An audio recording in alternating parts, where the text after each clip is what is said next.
រុនសួស្តីបាទបងប្អូនទាំងអស់គ្នាថ្ងៃនេះមកអារម្មណ៍បងប្អូនមកទស្សនាការ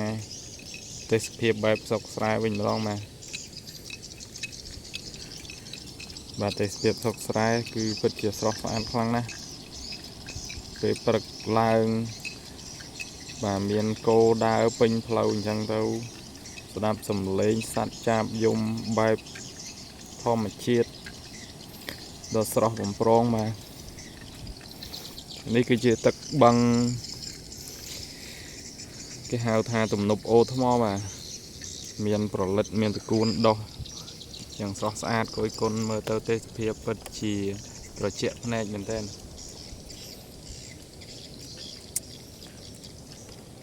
បឹងនេះបើសិនជាយើងថតរូបអីពេលល្ងាចឡើងអីគឺស្អាតពេលថ្ងៃរៀបលិចអីកងលើភ្នំអញ្ចឹងមកអានេះដោយសារតែពេលព្រឹកយើងមើលមកវារាំងជះពលឺអត់សូវស្អាតដូចពេលល្ងាចទេ